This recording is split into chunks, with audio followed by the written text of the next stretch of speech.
Bismillahirrahmanirrahim. Assalamualaikum warahmatullahi wabarakatuh. Waalaikumsalam warahmatullahi wabarakatuh. Ya, ayah dan bunda yang dirahmati oleh Allah Subhanahu wa taala. Alhamdulillah pada kesempatan ini seperti yang sudah saya janjikan, bahwa kali ini saya akan berbincang santai dengan Bu Dila sebagai kepala sekolah TK Ya. dan Bu Herlin sebagai kepala sekolah SD dan SPS. Nah, tema perbincangan kita kali ini adalah sekitar berkenalan dengan Jingga Life School, Sekolah Alam Jingga Life School. Ya, secara garis besar, kalau berbicara tentang sekolah alam, pendekatannya memang ada alam-alamnya ya, gitu. Alam di dalam terminologi sekolah alam Jingga, kami menggunakan pengertian sebagai kehidupan. Ya, jadi ada life di dalamnya. Nah, jadi kurang lebih pembentukan kurikulum atau penyusunan kurikulum yang kami lakukan bersama tim berkisar pada kemampuan atau bekal hidup anak dalam berkehidupan, ya, atau yang dinamakan dengan life skill. Life skill kurang lebih pengertiannya adalah learn how to do, learn how to be, dan learn how to live together. Jadi kurang lebih seperti itu. Nah, nanti bagaimana turunan dari apa yang akan diajarkan oleh fasilitator kepada setiap siswa yang bergabung di sekolah alam dan Jingga Life School akan dijelaskan oleh kepala sekolah Bu Dila maupun Bu Herlin. Nah, seperti itu barangkali untuk singkatnya. Untuk lebih jelasnya, mau ngobrol lebih panjang lagi, ayah dan bunda sepertinya mungkin sudah jauh lebih paham dari video yang kami hantarkan ini ya. Bisa berbincang-bincang di kolom komentar di bawah ini, insya Allah nanti akan kami upload di YouTube.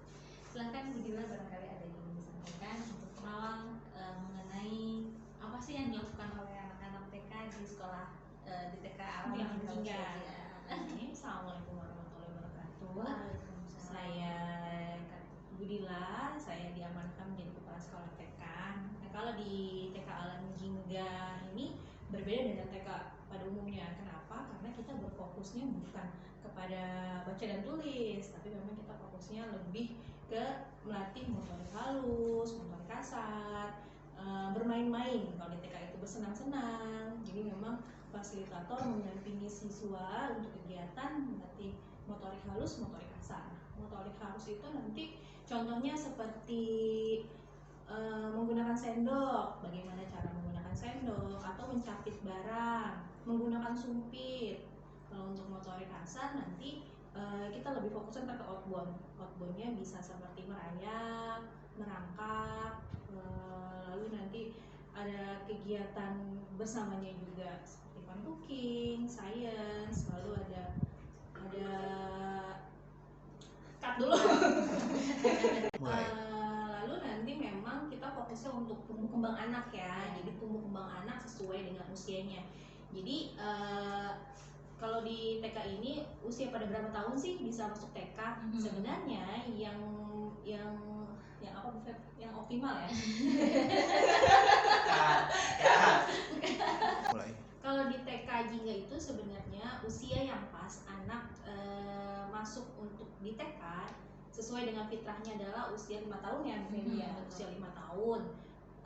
Minimal itu 5 tahun atau 4 tahun 6 bulan udah bisa belum? 4 tahun 6 bulan sudah bisa sebenarnya. Tapi memang yang sangat optimal adalah 5 tahun. Kenapa 5 tahun? Karena 5 tahun anak-anak sudah mulai bisa dilatih kerjasamanya, sosialisasinya gitu kan. Kalau untuk ya kemandirian, tapi memang kalau kemandirian itu di usia 7 tahun harusnya ya. Jadi memang kita fokusnya adalah dari 5 tahun sampai 7 tahun.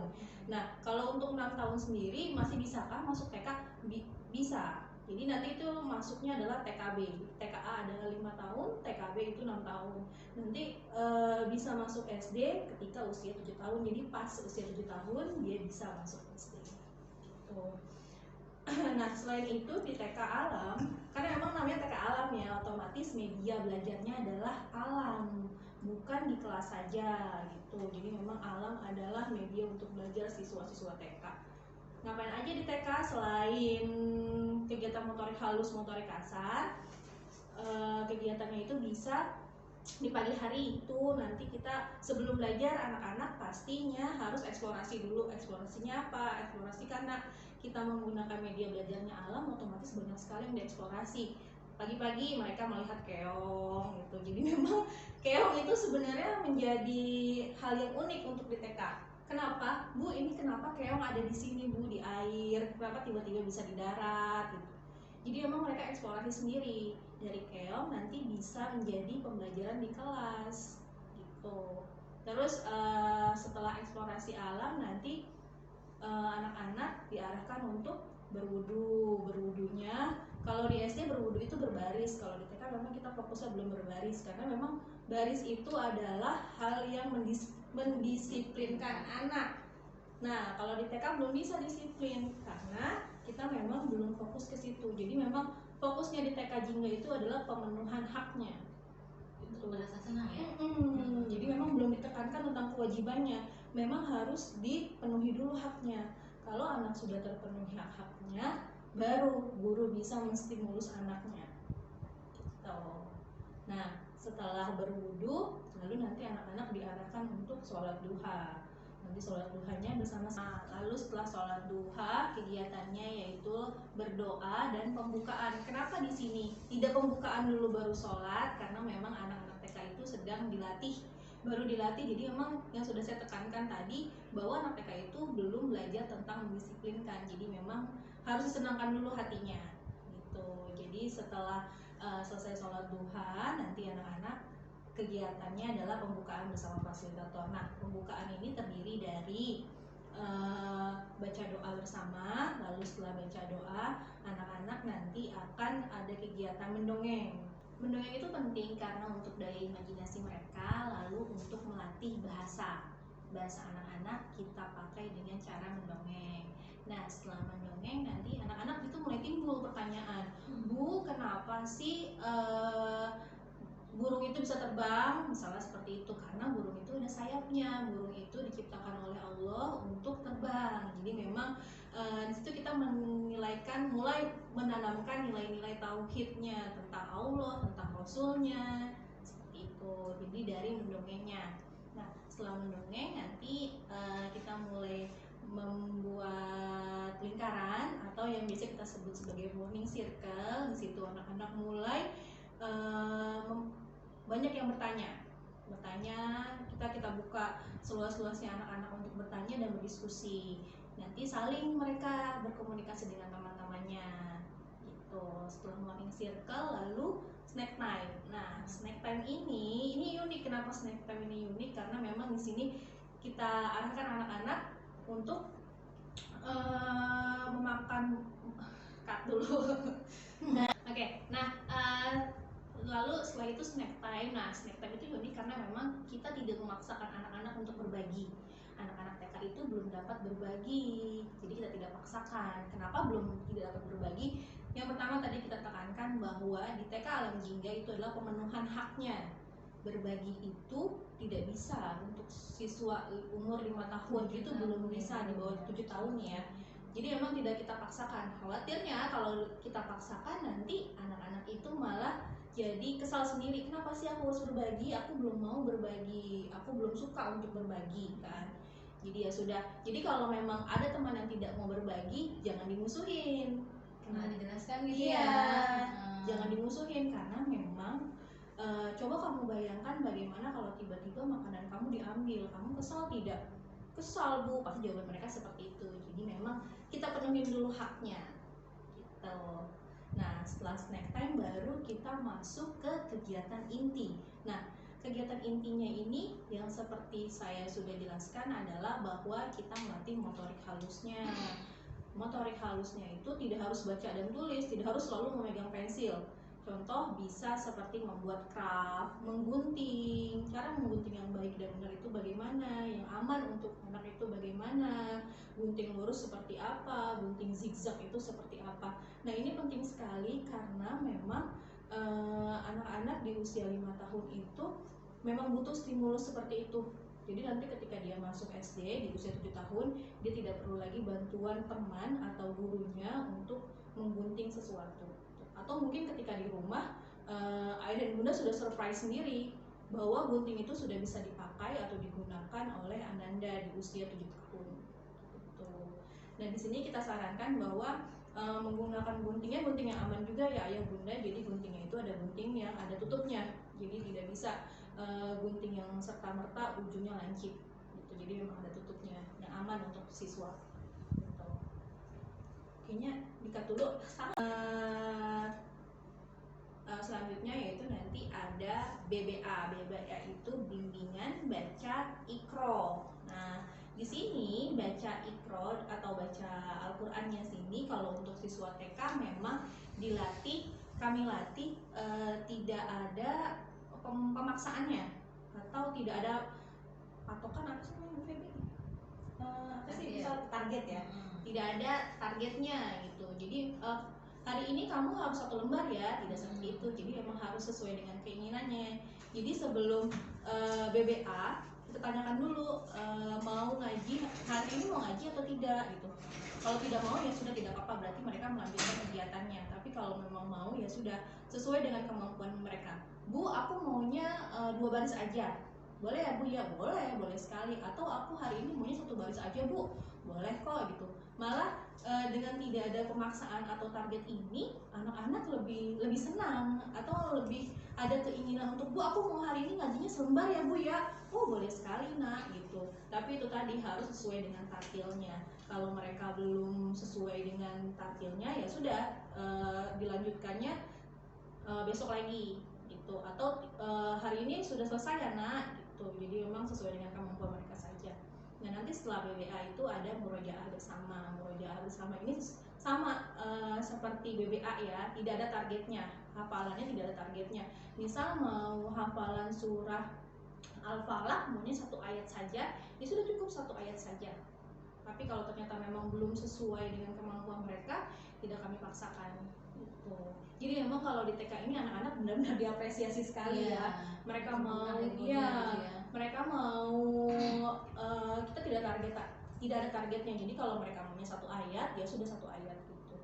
Kalau memang mereka tidak mau sama sekali ya tidak apa-apa. Jadi memang semuanya diapresiasi. Pokoknya semua senang, semua bahagia gitu di TK Alam Jingga. Gitu. Nah, setelah BBA lalu masuk ke tadi kegiatan ini sudah dijelaskan. Lalu selanjutnya adalah break dulu, break selama 30 menit. Apa yang dilakukan selama break ini? Break ini sebenarnya sama seperti kegiatan di awal tadi, yaitu kegiatan bebas. Jadi anak-anak bisa bermain Lego atau mengerjakan jurnalnya. Jurnal ini memang isinya hanya menggambar saja, menggambar atau mewarnai hal yang mereka sukai gitu. Tapi dari menggambar dan mewarnai ini nanti harus diceritakan. Misal selesai menggambar, ini gambar apa nak gitu. Aku gambar rumah ini isinya ayah dan ibuku. Atau mereka menggambar tentang kegiatan mereka di hari kemarin, mereka pergi piknik atau pergi ke toko buku gitu. Jadi memang anak-anak sebenarnya sudah bisa menceritakan apa yang mereka lakukan gitu. Nanti setelah break selanjutnya adalah berwudu untuk sholat zuhur. Berwudu dan sholat zuhur ini sama seperti tadi, memang anak-anak tidak baris, tidak seperti di SD gitu. Karena kalau di SD kan sudah mulai belajar untuk disiplin. Kalau di TK nanti dipanggil, ini siapa yang mau wudhu pertama gitu, yang kedua siapa, Bu aku maunya terakhir aja. Banyak yang seperti itu karena masih mau main dulu gitu. Bu aku mau pertama aja gitu, atau aku maunya setelah dia gitu ya, tidak apa-apa gitu. Tapi kalau bagaimana kalau tiga-tiganya mau pertama, ya udah kita bariskan berjejer, 3 baris di samping berjejer untuk melakukan wudhu. Nah setelah wudhu nanti sholat zuhur. Lalu setelah sholat zuhur kita berdoa setelah sholat. Nanti setelah sholat kita berdoa sebelum makan gitu. Nah untuk makannya sama seperti snack time, duduknya melingkar bersama gitu. Nanti setelah makan bersama kita cuci piring gitu. Jadi cuci piringnya sendiri juga, bukan cuci piringin sama bu gurunya. Terus bagaimana kalau ada siswa yang ternyata, Bu aku nggak mau cuci piring, Bu aku nggak suka banget sama cuci piring. Itu banyak sebenarnya. Yang pertama memang kita tidak memaksanya, kalau mereka nggak mau ya sudah. Tapi memang karena tempat makan itu adalah tanggung jawab mereka, kita bujuk dengan kalimat motivasi. Nah ini kita mau main air loh, mau main air pakai sabun. Pernah nggak sih di rumah kalian cuci piring atau main air pakai sabun gitu? Cuci piringnya nggak sendiri kok, sama ibu kok gitu, atau sama teman-teman gitu. Lihat teman-temannya tuh kayaknya seru banget cuci piringnya gitu. Terus alhamdulillahnya banyak yang mau, akhirnya mereka cuci piring sendiri meskipun ternyata ujung-ujungnya adalah main air. Tapi nggak apa-apa, kita happy aja, kita senang aja, iya, kita happy aja gitu, karena memang ya itu tadi di TK ini tidak ada pemaksaan, kalaupun mereka tidak mau tidak apa-apa gitu. Itu tapi sebelumnya kita motivasi dulu supaya anak itu akhirnya mau cuci piring gitu. Lalu setelah cuci piring, mereka merapikan tempat makannya sendiri di tempat yang sudah kami sediakan. Terus akhirnya doa bersama sama seperti doa pembukaan, duduk melingkar, berdoa bersama. Lalu setelah itu insight itu adalah refleksi dari kegiatan yang sudah dilakukan. Tadi kita ngapain aja sih nak? Sudah melakukan apa hari ini? Sudah ini bu, sudah melatih menggunakan gunting dengan baik, atau sudah menggunakan sumpit, bagaimana cara menggunakan sumpit gitu. Jadi memang refleksi kegiatannya.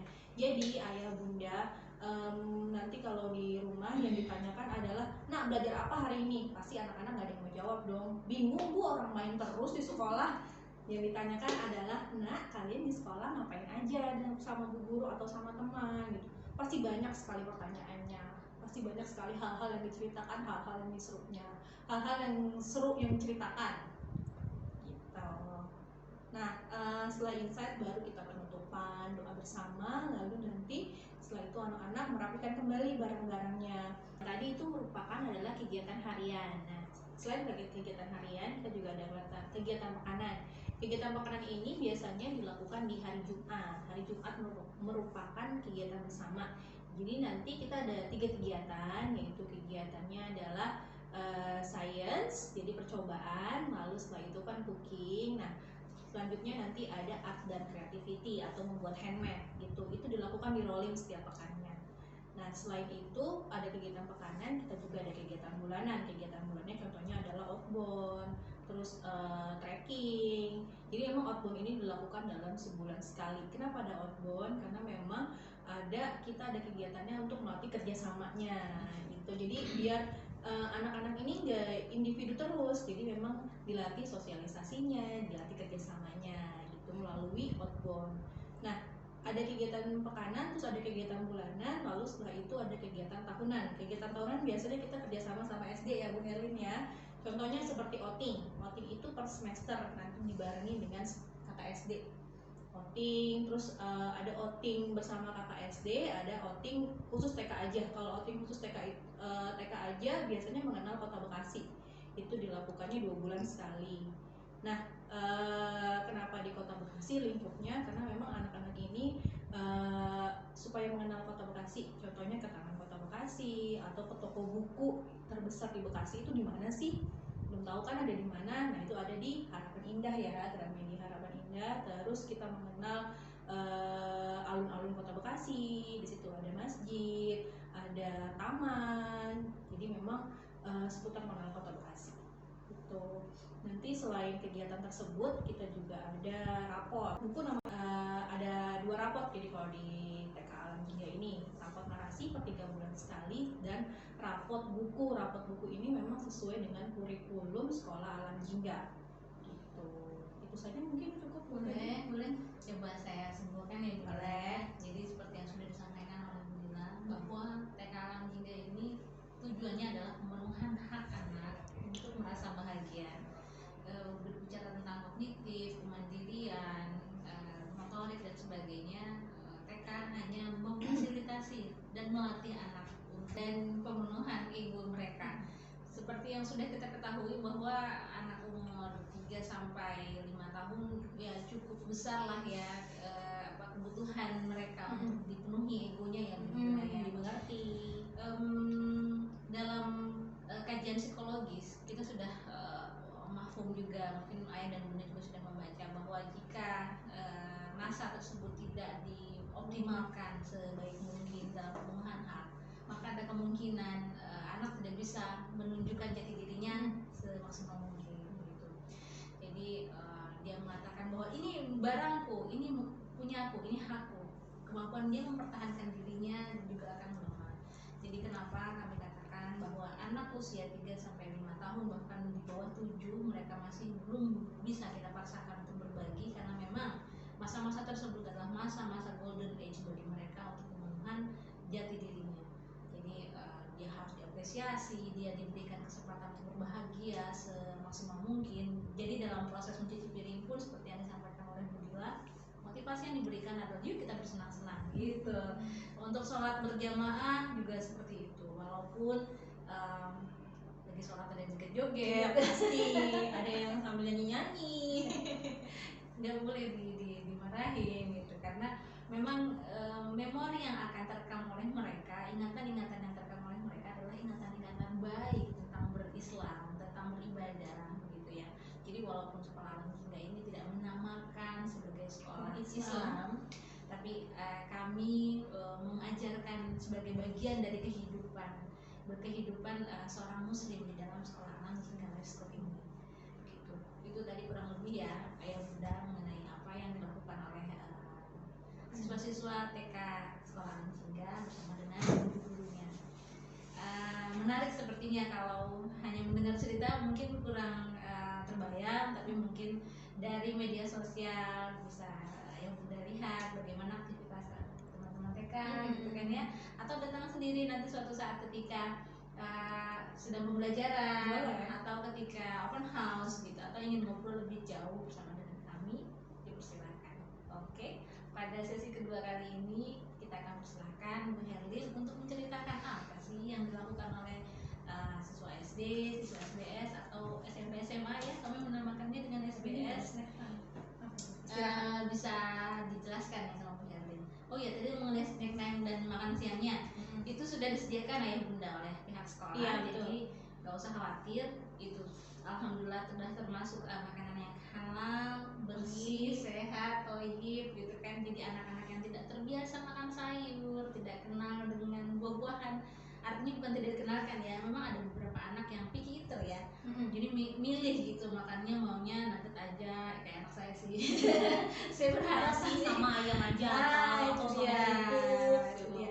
Jadi saya berharap kalau saya, posisi saya sebagai orang tua, nanti kalau anak saya masuk ke dalam TK, belajar bersama dengan teman-temannya yang lain, melihat anak-anak lain senang makan buah, senang makan sayur, senang berkegiatan, tidak takut atau tidak merasa jijik dengan yang kotor, mau bereksplorasi bersama-sama gitu kan, belajar menyukai sesuatu yang tidak mereka sukai awalnya gitu, yang tidak pernah melihat bekicot gitu kan, aneh yang tidak pernah main tanah ya. Kita kan tinggal di perumahan, melihat anak bermain dengan tanah atau di tanah itu sudah sangat mustahil, hampir mustahil gitu, kecuali pulang kampung dan kampungnya itu memang masih punya lahan yang terbuka dan masih memungkinkan bagi anak-anak kita bereksplorasi di sana. Tapi kan kesempatannya sangat sedikit. Jadi insya Allah dengan bersekolah di sekolah alam hingga khususnya di TK, anak bisa mengeksplorasi segala sesuatunya, hal baru dengan menyenangkan, dan mereka merasa terfasilitasi gitu untuk menjadi dirinya sendiri. Jadi jangan dibayangkan nanti di sekolah alam hingga khususnya di TK ada anak yang berbaris ya, karena memang berbaris itu ya butuh disiplin yang tinggi, dan kedisiplinan itu tidak bisa dipaksakan, harus melalui kesadaran. Kenapa sadar? Karena ketika dia merasa dirinya sudah besar, maka dia akan memacu dirinya untuk memotivasi dirinya untuk mau mengikuti aturan. Kalau untuk anak TK itu masih pemenuhan hak, jadi belum menuruti aturan 100% gitu ya. Nah itu nanti akan dipelajari dan disampaikan juga oleh Bu Herlin bagaimana proses dari pemenuhan hak ini yang bebas, yang bahagia menuju kedisiplinan yang mungkin kelihatannya kok bertolak belakang. Bisa nggak nih anak-anak TK alam gitu ya masuk ke SD alam jingga ini mau mendengarkan gurunya, mau duduk rapi, mau berbaris, mau mengantri, mau bergantian kalau bicara gitu kan. Kalau di TK itu kan semuanya jadi raja, semuanya jadi ratu. Nah jadi silakan Bu Herlin menceritakan per tahapnya mungkin sebagian besar saja ya, karena mungkin akan lebih enak kalau kita ngobrol-ngobrol langsung, tapi juga insya Allah beberapa kegiatan besar yang sudah diajarkan atau dialami oleh anak-anak atau diikuti oleh mereka juga kami upload di media sosial. Nanti alamatnya akan dicantumkan setelah video ini. Silakan Bu. Baik. Assalamualaikum warahmatullahi wabarakatuh. Waalaikumsalam warahmatullahi wabarakatuh. Perkenalkan, saya Herlin. Saya diamanahi menjadi kepala sekolah untuk di level SD SDS 6. Jadi levelnya SMP dan SMA. Pertama mau bercerita tentang SD terlebih dahulu. Kurang lebihnya jadwal kami hampir sama seperti dengan yang di TK, hanya saja beda di beberapa bagian. Untuk pagi hari kegiatan, sebelumnya saya akan bercerita tentang BBA terlebih dahulu. Kita menggunakan metode BBA, belajar bersama alam. Belajar bersama alam itu yang pertama adalah respect kepada alam. Semua media belajar yang kita gunakan itu menggunakan alam. Apa itu alam? Alam itu semua yang ada di sekitar kita. Bukan hanya bantaran, ladang, atau hamparan lapangan yang luas, bukan. Tapi semua hal yang selain penciptanya itu adalah alam. Jadi semua barang yang ada di sekitar kita bisa untuk menjadi media pembelajaran. Itu yang pertama. BBA adalah proses berpikir mengenal pencipta. Semua pembelajaran yang disampaikan berujung ke pencipta, ke Allah, ke penciptanya. BBA adalah cara agar kita dan anak-anak kita terlatih menjadi sebaik-baiknya penjaga dan pengelola bumi. Ini amanah yang sangat besar, sangat besar sekali amanahnya. Bagaimana sih anak ini harus bisa menjadi penjaga dan pengelola bumi? Menjaga aja udah susah, apalagi mengelola ya. Itu garis besar dari BBA yang metode pembelajaran yang kami terapkan di Jingga, dari level TK, SD sama SDS. Hanya saja dari pencapaian atau target per masing-masing level berbeda. Seperti halnya TK, pemenuhan hak anak, pemenuhan fitrah anak. Nanti di SD sudah mulai diajarkan mengenai bagaimana dia harus berdisiplin, bagaimana dia harus bekerja sama dengan orang lain, bagaimana dia harus mandiri, bagaimana dia harus berempati sama orang lain. Itu semua nanti ada prosesnya dan disesuaikan dengan level mereka. Jadi berbeda dari SD 1 pastinya akan berbeda dengan SD 4. Cara pembelajarannya, targetannya itu pun pasti berbeda. Untuk jadwalnya, kalau untuk di SD itu dari hari Senin sampai hari Jumat, mungkin ayah bunda sudah paham. Dari jam kita start mulai dari jam 7:30, dimulai dengan sebelumnya mereka akan kita biasakan dengan bersih, rapi, tertata. Jadi itu yang sudah menjadi doktrin atau menjadi kebiasaan yang harus kita biasakan. Sebelum berkegiatan dan sesudah berkegiatan, bersih, rapi, tertata. Kami di sekolah tidak ada office boy, jadi tidak ada satpam. Jadi semuanya menjadi office boy, termasuk saya gitu. Office sekolah juga. Jadi nggak sungkan untuk menyapu, ngelap, semuanya, membersihkan toilet. Tanggung jawab semua ya, Bu. Bertanggung jawab atas kebersihan itu. Jadi yang diterapkan adalah bersih, rapi, tertata. Itu di pagi hari. Kebiasaan itu teman-teman yang untuk di SD 1 yang baru masuk, mereka akan melihat bagaimana kakak-kakaknya melakukan itu. Jadi mereka pasti akan lihat dulu apa sih bersih rapi tertata. Oh seperti itu. Oh si kakak melakukan itu gitu. Jadi pembelajaran dari level kecil ke level besar, mereka juga harus menjadi panutan, menjadi contoh, menjadi teladan. Itu pun kita berikan, kita sampaikan ke anak-anak. Jadi untuk yang kelas kecil pasti akan masih banyak, untuk yang SD 1 pasti masih banyak melihat kebiasaan bersih rapi tertata yang seperti apa. Teman-teman fasilitator yang di SD 1 yang akan mengarahkan seperti apa sih yang harus bersih rapi tertata. Setelah bersih rapi tertata, mereka akan langsung untuk sholat, untuk wudhu. Berwudhunya harus mengantri, harus berbaris. Nah ini pun secara otomatis, yang kalau untuk SD 1 mereka pun masih akan melihat gitu. Mereka akan kita ajarkan untuk melihat, mencontoh kakak-kakaknya yang sudah di level besar. Oh mengantri itu seperti itu.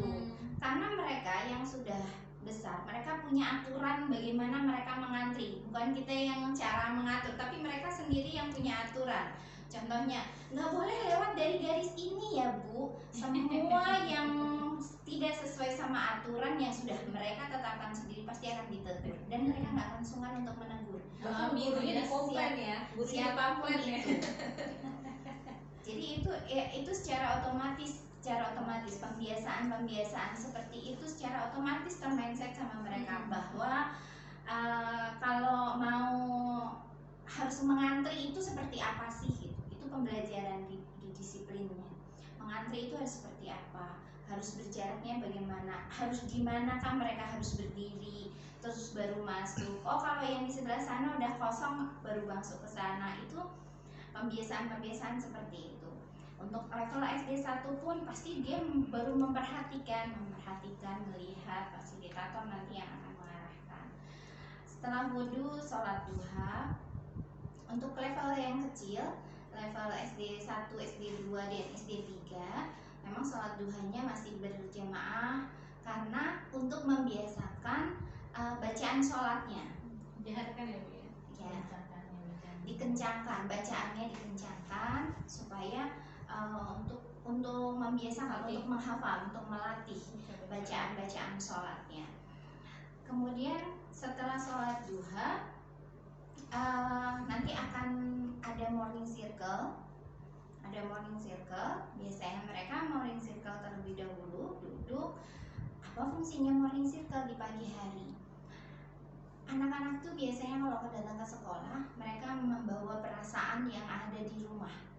Perasaannya nggak ada perasaan senang, ada perasaan sedih, ada perasaan galau. Itu semuanya dibawa sama anak-anak.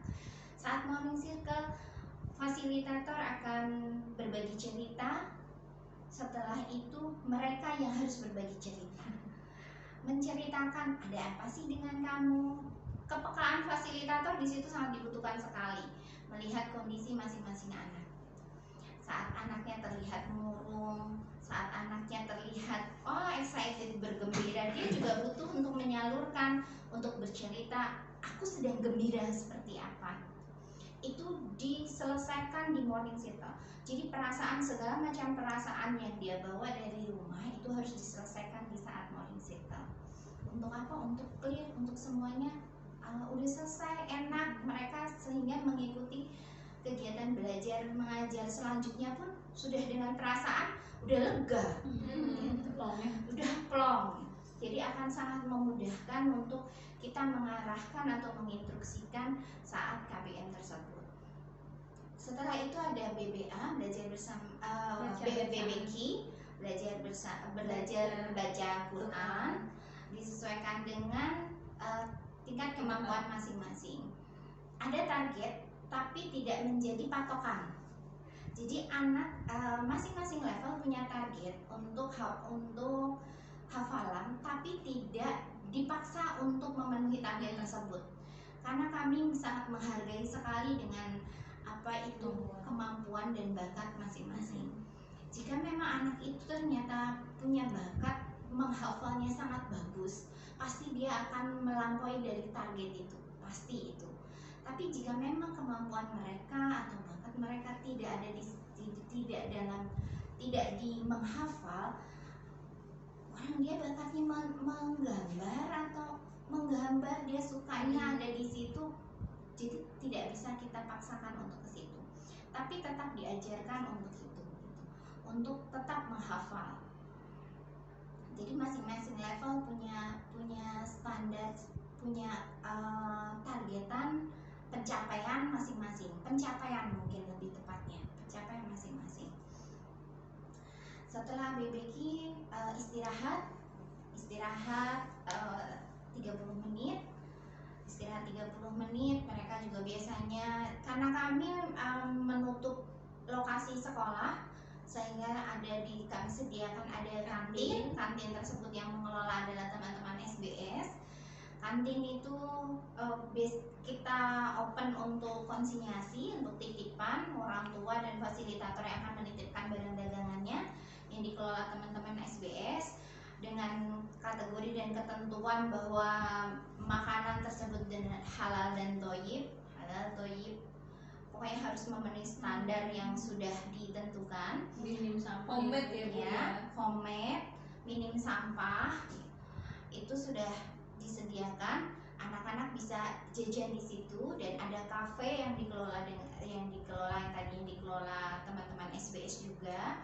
Jadi mereka bisa jajan di situ. Bagaimana cara jajan mereka? Berebutan kah? Enggak. Mereka ngantri. Nanti ayah bunda bisa lihat fotonya saat ada berkegiatan, atau mungkin datang saat lihat pas di jam istirahat. Seperti apa sih keributan saat di istirahat itu gitu. Udah belum siap-siap ya Bu ya. Mereka udah ngantri rapi, berbaris sesuai dengan yang akhwat, berbaris yang akhwat, yang ikhwan berbaris yang ikhwan gitu. Itu pembiasaan yang kita lakukan terus menerus. Setelah istirahat baru masuk ke tahap KBM, kegiatan belajar mengajar. Kegiatan belajar mengajar itu apa? Disesuaikan dengan level masing-masing. Masing-masing fasilitator yang ada di levelnya membuat salpelan atau rancangan pembelajaran untuk 1 tahun. Jadi mereka sudah mempersiapkan itu sebelum masuk tahun ajaran baru. Kami sudah mempersiapkan disesuaikan dengan pencapaian masing-masing atau targetan masing-masing di level tersebut. KBM dilaksanakan dari pukul 9.30 sampai pukul 11.30. Kegiatan inti. Nanti di situ ada beberapa materi yang disampaikan. Jadi bukan hanya satu materi untuk 2 jam ya, tapi ada beberapa materi yang disampaikan ke anak-anak. Kemudian persiapan untuk sholat zuhur sudah diatur. Untuk yang level SD 1 mereka masih di kelas masing-masing bersama fasilitatornya dan teman-temannya.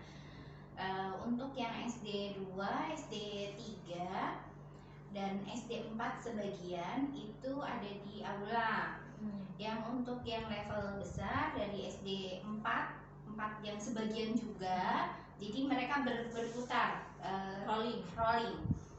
SD 5, SD 6 dan teman-teman SBS sudah di masjid. Untuk yang ikhwan, kalau yang akhwat semuanya ada di aula. Setelah sholat mereka akan langsung diarahkan untuk makan siang. Makan siang sudah disediakan dari sekolah. Kenapa kok disediakan dari sekolah? Karena banyak pembelajaran yang diambil juga dari makan siang. Dari mengenai menu, dari mengenai bagaimana mereka menghargai makanan yang sudah disediakan, yang apa adanya, yang sederhana tapi sudah mengenyangkan, mengandung gizi, halal, toyib. Kemudian saat penyajian yang untuk kelas besar sudah diajarkan bagaimana mereka harus bisa ikut menyajikan. Jadi bukan teman-teman, bukan Guru guru lagi. fasilitator yang menyajikan, tapi bagaimana mereka juga ikut membantu menyajikan makan siang. Bagaimana mereka ngantri saat pengambilan makan siang, bagaimana saat mereka kondisi makan siang bersama di kelas. Itu semua ada pembelajaran di makan siang tersebut, sehingga makan siang ini menjadi satu paket utuh di pembelajaran kalau di Jingga.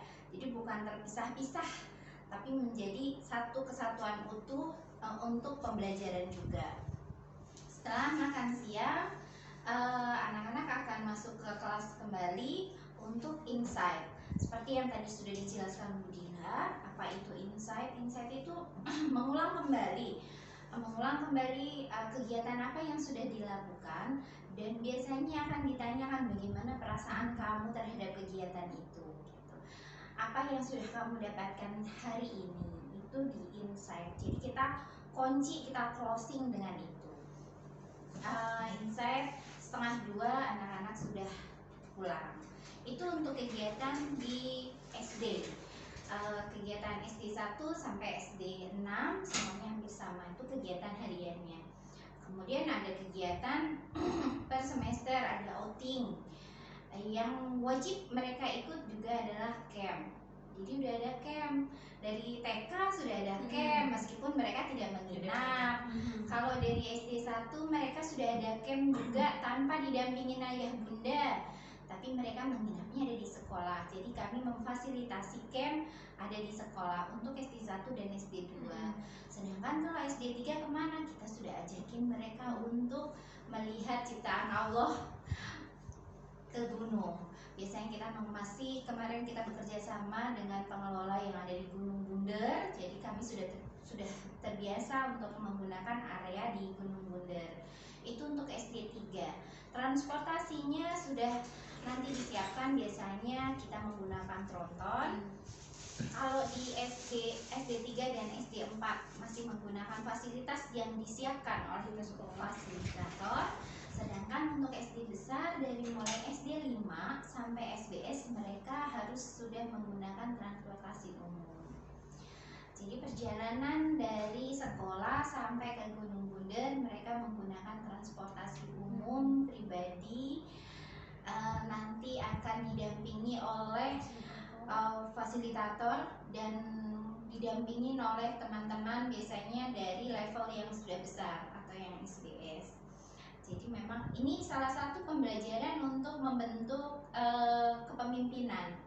Jadi harus bagaimana cara kamu untuk memimpin adik-adikmu, bagaimana cara kamu untuk mengkoordinasi sebuah kelompok kecil, itu diajarkan nanti ada di situ.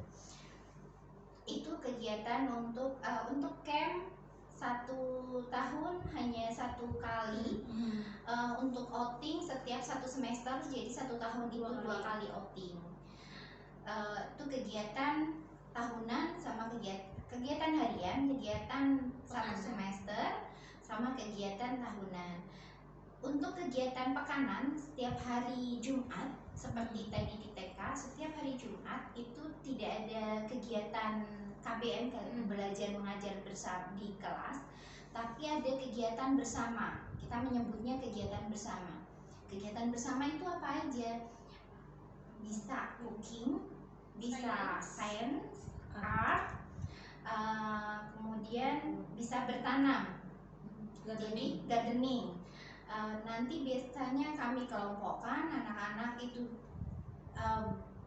berkelompok bekerja sama. Jadi kegiatan-kegiatan yang targetannya dari bekerja sama dengan temannya, bagaimana mereka harus mengkoordinasi temannya, leadershipnya juga ada di situ. Kegiatan-kegiatan bersama itulah yang dilakukan setiap hari Jumat.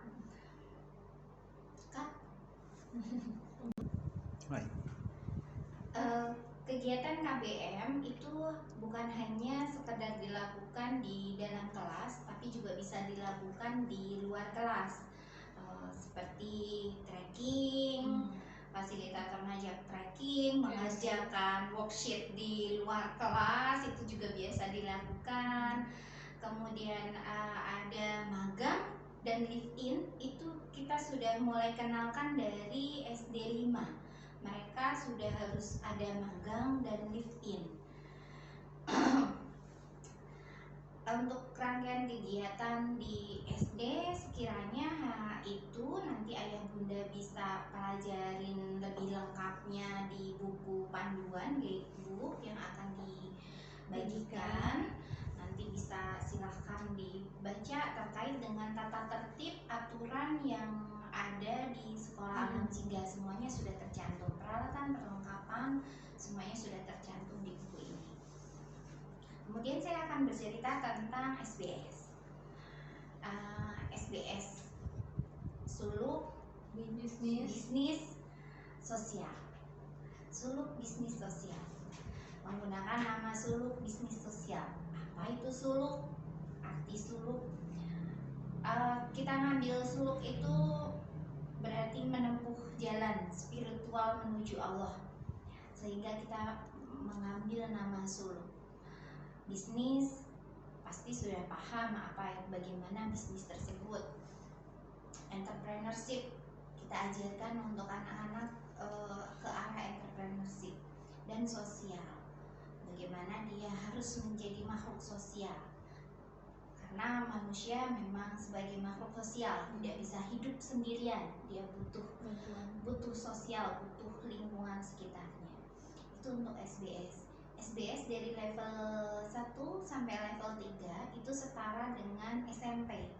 Level 1 sampai level 3 setara SMP, masuk sama seperti SD dari setengah 8. Hanya saja nanti pulang sampai jam 14.30, jam setengah 3. Kegiatannya sama di kegiatan pagi, dari wudhu, sholat, PPG, morning circle, itu di kegiatan pagi. Karena memang harus di open mind di pagi hari, mereka pemenuhan rohaninya mereka itu harus selesai di pagi hari. Kemudian istirahat seperti yang sudah saya sampaikan sebelumnya. Kantin itu merupakan pelatihan untuk teman-teman SBS 2. KBM bisa dilakukan di dalam ruangan dan di luar ruangan, bisa trekking kalau di luar ruangan. Dan edures itu perjalanan, menempuh perjalanan dari sekolah ke tempat tujuan tanpa ada pendamping fasilitator, dan mereka mencari sendiri, menentukan sendiri transportasi apa yang harus mereka gunakan untuk sampai ke tujuan tersebut. Nanti ada pertemuan dengan fasilitator. Targetan setiap di pertemuan dengan fasilitator itu ada targetan. Biasanya mereka disuruh menghafalkan satu surat. Jadi sepanjang perjalanan mereka akan menghafalkan satu surat yang berhubungan dengan yang sedang mereka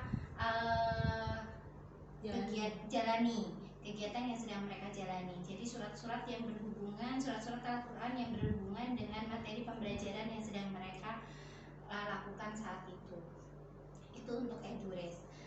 Setelah itu makan siang, sholat zuhur, makan siang sama seperti di SD. Setelah makan siang masuk kembali akan melanjutkan program kegiatan belajarnya dan insight. Jadi memang untuk kegiatan belajar untuk di level SBS lebih panjang daripada di SD. Jadi kalau di SD bisa langsung insight dan closing, kalau di SBS masih harus melanjutkan, pasti karena mereka masih menggunakan PBL, Project Based Learning juga, sehingga project-project tersebut membutuhkan waktu yang agak panjang, lebih panjang daripada di SD. Untuk mengenai program PBL nanti akan kami jelaskan selanjutnya. Untuk di level SBS 2, secara keseluruhan untuk kegiatan semesteran sama, mereka ada outing itu biasanya kita rangkum di kegiatan edures juga, karena kami biasanya outingnya untuk level SBS sudah tidak memfasilitasi transportasi jadi mereka yang harus mencari transportasi sendiri. Kemudian ada camp. Kalau camp sudah pasti nggak di sekolah, Di luar. pasti di luar. Terus ada juga adventure ya. Adventure itu kita lakukan untuk di luar daerah. Yang terakhir kemarin mereka di Gunung Prau. Yang terakhir di Gunung Prau. Terus kemudian ada kegiatan magang. Itu sudah pasti dari level 1 itu ada magang akhlak untuk pembentukan akhlaknya. Nanti level 2 sudah mulai masuk ke magang bisnis karena mereka sudah mulai mengenal bisnisnya nanti di level 2. Di level 3 SBS 3 itu magang sosial, jadi mengenal lingkungan sosial di sekitarnya. Ada live in, masuk ke live in atau perjalanan internasional itu di SBS 2. Kami sudah hampir 3 tahun ya, Bu Feby ya, sudah hampir 3 tahun anak-anak itu melakukan perjalanan internasional, jadi magang internasional dan live in juga di sana, di sekolah di sana. Biaya sendiri ya Bu ya? Ya, mereka kita tuntut untuk pembiayaan 50% dari kita sounding nanti dari awal itu di SBS 2 ya Bunda. SBS 2 nanti begitu masuk di SBS 2 akan kita informasikan targetannya mau di negara mana dan berapa untuk pembiayaan dan lain-lain. Itu rangkaian kegiatan dari SBS 1 sampai SBS 3. Kemudian masuk ke SBS 4. SBS 4 itu SBS 4 sampai 6 ini adalah level SMA. Level SMA kami sudah mulai memfokuskan untuk kemampuan mengasah diri atau bakat dirinya sendiri. Kalau untuk di level SMA dari SBS 4 kegiatannya itu sudah hampir 80% mereka harus sudah magang dan live in. Jadi untuk SBS 4 dan 5 itu pasti udah jarang sekali ada di sekolah karena mereka harus mengembangkan dirinya di luar sana gitu. Pemilihan tempat magang, pemilihan tempat live-in untuk SBS 4 masih kita bantu dari sekolah, masih kita arahkan, masih kita nanti bantu untuk mencari, dan tentunya ayah bunda juga harus mencari, bantu untuk mencari. Jadi kita bersinergi nih dengan orang tua bagaimana untuk mengembangkan bakat tersebut. Untuk SBS 5 saat sudah masuk di SBS 5 dan mereka sudah mulai mengerucut mengenal tentang dirinya sendiri, mereka harus sudah mulai mampu mencari tempat yang sesuai untuk bakatnya dia, mencari tempat magang, mencari tempat live-in. Jadi mohon bantuan ayah bundanya juga, ini interaksi kerjasama dengan ayah bundanya sangat diperlukan sekali. Magang dan live-in yang dilakukan oleh SBS 4 dan 5 itu sebagai rangkaian untuk portofolio mereka. Portofolio yang harus mereka ciptakan sendiri. Ibaratnya kalau saya sampaikan ke mereka, rapot kalian itu yang menulis kalian sendiri gitu. Itu yang sering kami sampaikan. Rapot kalian itu kalian sendiri yang menulis. Kalian sendiri yang membuat. Portofolio itu pun sejarah hidup kalian pun itu yang kalian sendiri yang menentukan. Jadi sebaik-baiknya bagaimana kalian membuat sejarah hidup kalian sendiri untuk dituangkan di portofolio. Kami hanya mengarahkan, kami hanya memfasilitasi sebagai fasilitator.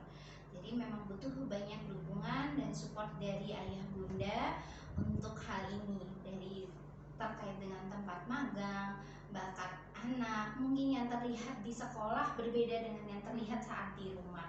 Jadi butuh komunikasi yang sangat intens dengan orang tua untuk pembuatan portofolio anak ini. Itu saja mungkin yang bisa saya sampaikan, kurang lebihnya dari kegiatan SD sampai SBS 6. Jadi Bu Feby, Insya Allah cukup ya. Saya dan Bunda nanti kalau ada yang ditanyakan seperti yang tadi sudah disampaikan, insya Allah Sekolah Alam Jingga Life School terbuka Senin sampai Jumat, bahkan Sabtu biasanya juga ada teman-teman yang piket ya. Terima kasih Bu Herlin, Bu Dila atas penjelasannya yang mungkin nggak singkat, tapi mudah-mudahan Ayah dan Bunda betah ya untuk menyaksikan dan mendengarkan penjelasan kami, karena sejujurnya karena Jingga ini adalah life school, maka sekolah ini berkaitan dengan kehidupan seperti apa yang sudah atau kita kenal gitu ya dari profilnya Afrika, bahwa membutuhkan orang sekampung untuk mengasuh Satu anak anak. dan membesarkan seorang anak gitu. Jadi oleh karena itulah kami berusaha untuk bersinergi dengan banyak pihak, UMKM terdekat di Pucung gitu kan, kemudian dengan para pekerja seni seperti yang Ayah Bunda saksikan di sini ada beberapa market, dan ini merupakan hasil karya yang akan diduplikasi oleh anak-anak. Mereka akan belajar banyak hal dari sekitarnya dan dari orang-orang yang terdekat dengan Jingga juga. Kemudian juga yang akan saya garis bawahi bahwa karena sekolah alam Jingga adalah life school, maka kurikulum yang kami susun bersifat unik gitu ya. Mungkin ada sekolah alam yang dari daerah lain memiliki kurikulum tersendiri, itu sangat sah-sah saja. Oleh karena itu kami menggunakan sistem yang dinamakan PKBM begitu. Jadi untuk persyaratan secara formal kami tidak bisa memaksakan kurikulum nasional untuk kami terapkan 100%, tapi jangan salah ya Bunda, untuk targetan secara besar insya Allah kami tetap mengacu kepada standar kompetensi yang sudah diterapkan oleh Dinas Pendidikan gitu. Dan untuk membuat keleluasaan dalam bergerak, dalam mengembangkan ide-ide kami bersama dengan anak-anak di sekolah Jingga ini, maka kami memutuskan untuk menggunakan PKBM tersebut. Insya Allah dengan PKBM tersebut sekolah alam Jingga akan jauh lebih jauh langkahnya. Alhamdulillah, kalau tadi Bu Herlin menyebutkan bahwa SBS merupakan tahun ketiga ya melakukan perjalanan ke luar negeri, bahkan live-in minimal berapa? 5 hari ya. Dan total itu dengan perjalanan sekitar 9 hari mereka melakukan perjalanan ke luar negeri, bahkan mungkin ada yang baru pertama kali menggunakan pesawat gitu ya, tapi langsung jauh dan langsung lama, tidak didampingi oleh orang tua, dan itu benar-benar mandiri. Di dalam diri anak pun membentuk kepercayaan diri yang sangat baik, dan mereka merasa mampu untuk menjadi diri yang versi yang terbaik dalam dirinya gitu. Disinilah yang dinamakan dengan pendekatan pendidikan akhir balik. Jadi mereka harus merasa mampu untuk menjadi orang dewasa, untuk mampu membiayai dirinya sendiri, dan mampu untuk menjadi versi terbaik dalam dirinya gitu. Itu tadi untuk yang SBS ya, Ayah dan Bunda. Dan kalau untuk berbicara tentang perjalanan luar negeri, kami punya Jingga Edu Trip namanya. Dan ini merupakan angkatan ke-17 yang terakhir Ayah dan Bunda. Perjalanannya memang baru 3 negara, baru Singapura, Malaysia, dan Thailand. Dan alhamdulillah untuk fasilitator sekitar 90% teman-teman fasilitator sudah melakukan perjalanan luar negeri, dan mereka pun melakukan pembiayaan sendiri gitu ya. Dan yang kami lakukan bukan hanya melakukan wisata ya di sana, tapi juga belajar. Fasilitator kami selalu berusaha untuk mengupgrade dirinya dengan pengetahuan yang bukan berskala internasional tapi bermindset internasional. Yang terakhir kami hadiri ada seminar pendidikan di Bangkok, dan insya Allah mudah-mudahan jika memang kondisinya sudah membaik, kami akan melakukan dan perjalanan selanjutnya yang bersifat edukatif, bukan hanya untuk siswanya saja, tapi fasilitatornya juga demikian gitu.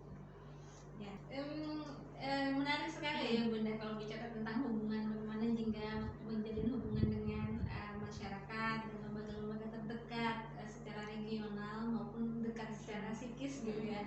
Alhamdulillah kami mempunyai beberapa sister school nanti yang akan ditampilkan di belakang nama-nama sekolahnya oleh nama sekolah alam Jingga gitu ya. Bagaimana kami menjalin kerjasama dengan mereka dalam banyak sekali program.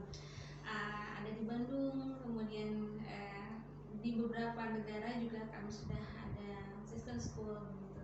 Dan kami berharap nanti jika Ayah dan Bunda punya lembaga yang bisa menjalin kerjasama bersama dengan kami, walaupun itu bukan lembaga pendidikan, tapi misalkan memungkinkan bagi anak-anak kami, anak-anak sekolah jingga untuk belajar, untuk magang, untuk mengeksplorasi kemampuan dirinya sebaik mungkin, kami sangat terbuka dengan kemungkinan itu. Jadi silahkan hubungi wali kelas masing-masing atau kepala sekolah yang ada di sini, hadir di sini gitu ya. Ayo kita kembangkan sayap bersama-sama dan maju bareng-bareng gitu ya. Semoga kondisi-kondisi yang agak mengkhawatirkan belakangan ini segera membaik gitu. Oke, Bunda, tadi adalah cerita bagaimana kegiatan belajar kami selama ini bersama dengan anak-anak, dan fasilitator pun terus belajar. Jadi bukan hanya dengan apa yang mereka ketahui, tapi kurikulum, katakanlah kurikulum tahun ini kita pergunakan, mungkin tahun depan sudah tidak bisa kita gunakan lagi ya, karena kan sangat berkaitan dengan kondisi-kondisi yang harus disesuaikan untuk anak-anak belajar bersama, termasuk kondisi sekarang di era pandemi yang cukup menegangkan seperti ini gitu. Alhamdulillah sekolah alam jingga melakukan adaptasi khusus yang mudah-mudahan tidak memberatkan ayah dan bunda dalam menjalankan pembelajaran bersama-sama dengan sekolah alam jingga sebagai mitra. Sedikit saya urai mengenai apa yang dilakukan oleh sekolah alam jingga bersama dengan para orang tua hebat di rumah selama stay at home, selama belajar dari rumah juga, adalah fasilitator di sini menyiapkan bahan ajar melalui video, dan itu bisa ditonton dan di-share juga di grup WhatsApp dan YouTube. Alhamdulillah kami tidak memberikan tugas yang membebankan kepada orang tua dan anak-anak begitu ya. Karena betul, karena kondisi seperti ini yang dibutuhkan adalah rasa senang. Senang akan membuat fisik juga menjadi sehat. Jadi kebahagiaan merupakan kunci utama dalam menghadapi kondisi pandemi seperti ini. Ayah dan bunda, kedepannya insya Allah menuju masa transisi, kami melakukan adaptasi yang tidak jauh berbeda. Jadi selain kami akan mengirimkan video berupa tutorial pembelajaran yang insya Allah cukup diwakilkan oleh video tersebut, dan anak-anak melakukan beberapa hal menyenangkan yang sesuai dengan arahan yang disampaikan oleh para fasilitator melalui video tersebut, kami akan mengirimkan beberapa modul barangkali untuk memudahkan bagi anak-anak mengikuti arahan dari para fasilitator begitu. Mungkin juga kami akan mengirimkan beberapa alat dan bahan yang menyenangkan seperti ini gitu ya, makan-makan seperti ini, atau mungkin juga bahan-bahan masakan barangkali ya. Jadi ayah dan bunda hanya bertugas untuk mengawasi, mendampingi agar proses yang dilakukan oleh anak-anak ini menyenangkan dan tentu saja aman karena berada di bawah pengawasan gitu. Itu kira-kira yang akan kami lakukan selama mungkin kurang lebih 3 bulan ke depan, menunggu sampai kondisi benar-benar normal. Jadi adaptasi yang kami lakukan hampir sama dengan proses green therapy yang sudah dilakukan sejak Ramadan ya Bu Herlina ya. Ramadan, jadi Ramadan kami sempat selama beberapa 1 pekan barangkali ya, 1 pekan melakukan green therapy, dan anak-anak diperbolehkan untuk datang bersama dengan orang tua kurang lebih 4 jam berkegiatan di jingga. Nah, untuk masa adaptasi pun demikian ya. Jadi 1 pekan kurang lebih 1 atau 2 kali anak-anak datang ke sekolah sesuai dengan arahan dari kepala sekolah dan wali kelas, mengikuti perkembangan begitu ya, karena sekarang kan informasi selalu terupdate begitu, yang awalnya dari rumah kemudian masuk masa adaptasi, dari masuk adaptasi kemudian ada lagi isu barangkali ya, isunya nanti masuk bulan Januari dan sebagainya. Namun yang kami pegang dari sekolah alam jingga ini adalah peraturan dari pemerintah bahwa tahun ajaran baru tidak berubah dengan apa yang sudah ditetapkan dalam kalender pendidikan gitu. Jadi orang tua tidak usah khawatir, ayah dan bunda tidak usah merasa tegang gitu ya dengan apa yang akan kita jalani ke depan. Ayo kita santai, kita senang-senang, kita lakukan pembelajaran dengan sesuai dengan protokol. Ayah dan bunda bisa melihat bagaimana proses selama green therapy kemarin berlangsung. Anak-anak masuk ke kelas itu pasti sudah melewati pengecekan suhu, cuci tangan dengan bersih karena diawasi ya cuci tangannya, jadi nggak asal-asalan. maskernya juga harus langsung diganti dan tidak bersalaman dengan guru-guru salamannya ala Sunda salamannya ala Sunda dan mengucapkan salam secara Islami gitu ya, assalamualaikum gitu. Nah begitu masuk kami menganjurkan anak-anak untuk segera berwudu. Targetnya apa? Targetnya adalah agar anak-anak melakukan bersihnya secara maksimal gitu. Karena kita sebagai muslim maka dengan wudu insya Allah kebersihan itu menjadi lebih optimal. Nah kegiatan yang akan kita selenggarakan pun bukan full langsung satu hari pun ya Bu Helen ya, jadi sesuai jadwal ya.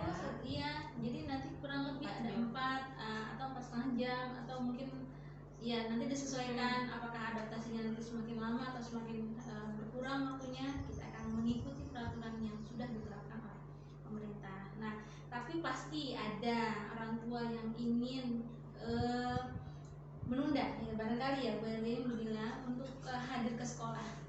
Nah kami menyarankan agar ayah dan bunda berkomunikasi dengan wali kelas.